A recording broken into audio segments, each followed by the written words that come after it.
हर हर महादेव। नाग पंचमी 2024 पर क्या करें? मित्रों, श्रावण मास के शुक्ल पक्ष में पड़ने वाली पंचमी को नाग पंचमी के रूप में मनाया जाता है। इस दिन भगवान शिव के गण नाग देवता की पूजा करने का विधान है। मान्यता है कि ये पूजा करने से सांप काटने की संभावना व कालसर्प दोष का प्रभाव समाप्त होता है।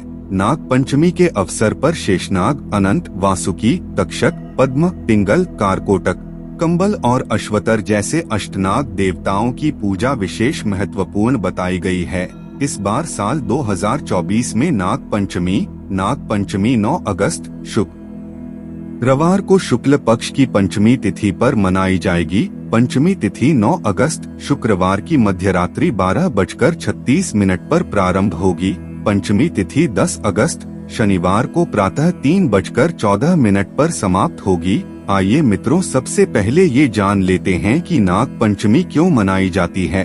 आइए इसके साथ ही आपको बता दें कि नाग पंचमी की कथा का आखिर महत्व क्या है। धार्मिक मान्यताओं के अनुसार नाग पंचमी के दिन भगवान शिव और नाग देवता की पूजा करने से महापाप भी नष्ट हो जाते हैं। नाग देवता की पूजा करने वाले जातक की कुंडली में राहु, केतु और कालसर्प दोष शांत हो जाते हैं। भगवान शिव के प्रिय नाग देवता की उपासना से आने वाली विपत्तियों से मुक्ति मिलती है। साथ ही घर में धन समृद्धि का भी वास होता है। मान्यता के अनुसार पंचमी तिथि को जो व्यक्ति नागों को गाय के दूध से स्नान कराता है, उसके कुल को सभी नाग अभय दान देते हैं और परिवार के सभी सदस्य सर्प के भय से मुक्त हो जाते हैं। अब इसके साथ ही मित्रों जान लेते हैं कि इस बार नाग पंचमी की पूजा का शुभ मुहूर्त क्या है, किस समय आपको पूजा करनी चाहिए। तो आपको बता दें, नाग पंचमी 2024 का पूजा मुहूर्त प्रातः 5:29 से 8:07 तक रहेगा।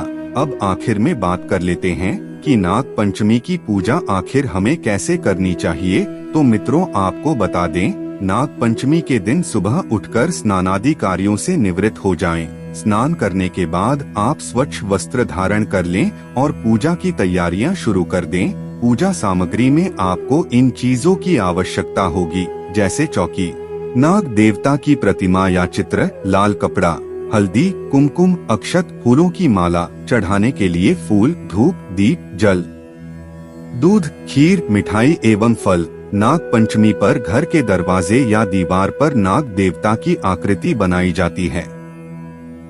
आप भी अपने घर के द्वार या दीवार पर नाग देवता की आकृति जरूर बनाएं और अगर ऐसा संभव न हो पाए तो दीवार पर कागज लगाकर भी आप नाग देव की आकृति बना सकते हैं। अब आप पूजा स्थल को गंगा जल छिड़क कर शुद्ध कर लें। इसके बाद आप वहां रंगोली बनाकर उस पर चौकी स्थापित करें। इस चौकी पर आप लाल कपड़ा बिछाएं और पूजा की थाली रख दें।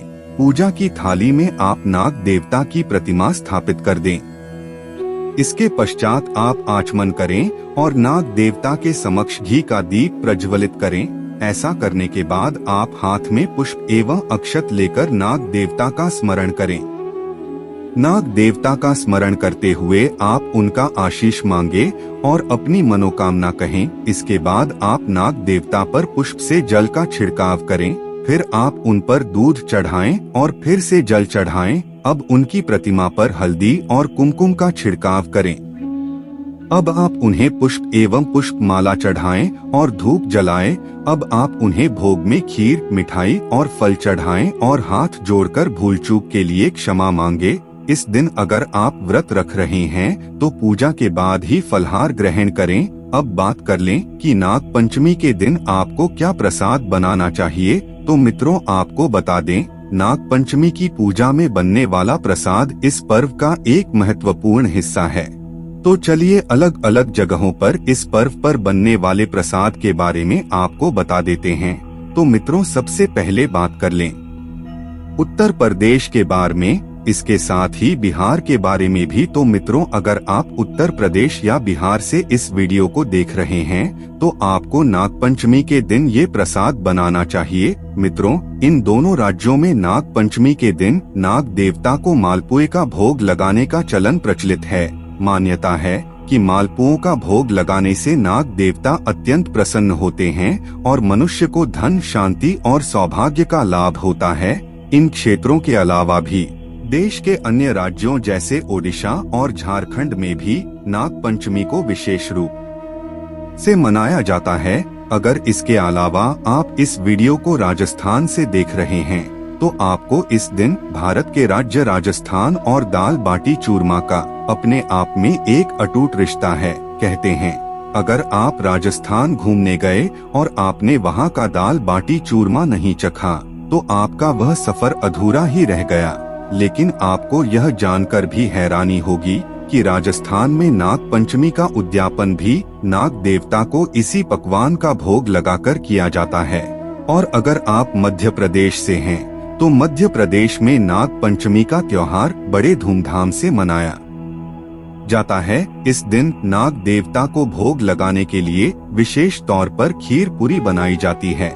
मान्यता है कि खीर पूरी का भोग लगाने से नाग देवता प्रसन्न होते हैं और भक्तों पर अपनी कृपा की दृष्टि बनाए रखते हैं। इसके साथ ही आपको ये भी बता दें, अगर आपके घर कुछ और इस दिन प्रसाद के रूप में बनता है तो आप वो बनाएं। और अगर आपको नहीं पता है तो आपको अपने घर के बड़े बुजुर्गों से इसके बारे में जरूर पूछ लेना चाहिए, तभी आपको इस दिन प्रसाद बनाना चाहिए। इसके साथ ही आपको बता दें मित्रों, शास्त्रों के अनुसार भगवान भोलेनाथ का सर्पों से विशेष लगाव है। इसी कारण उन्होंने वासुकी नाग को भी अपने गले में धारण किया है। माना यह भी जाता है कि सर्वप्रथम नाग समुदाय ने ही भगवान शिव की आराधना की थी, जिसके कारण भगवान शिव को सर्प अत्यधिक प्रिय हैं। शिव पुराण के अनुसार नागलोक के राजा वासुकी शिवजी के परम भक्त थे और सागर मंथन के समय उन्होंने रस्सी का काम किया था, जिससे सागर मंथन किया गया था। लिहाजा उनकी भक्ति से प्रसन्न होकर शिवजी ने अपने गले में आभूषण की तरह लिपटे रहने का वरदान दिया। कहते हैं कि अगर आपको भगवान शंकर के दर्शन ना हो और अगर सर्प के दर्शन हो जाएं तो समझ लीजिए कि साक्षात भगवान शंकर के ही दर्शन हो गए। पुराणों के अनुसार सभी नागों की उत्पत्ति ऋषि कश्यप की पत्नी कद्रू के गर्भ से हुई थी। कद्रू ने हजारों पुत्रों को जन्म दिया था, जिसमें प्रमुख नाग थे अनंत, वासुकी, तक्षक, करकोटक, पद्मक, महापद्मक, शंख, पिंगला और कुलिक। कद्रू दक्ष प्रजापति की पुत्री थी। तो मित्रों बताई गई ये जानकारी आप लोगों को पसंद आई हो तो वीडियो को एक लाइक करके चैनल को भी सब्सक्राइब कर दें। धन्यवाद। हर हर महादेव।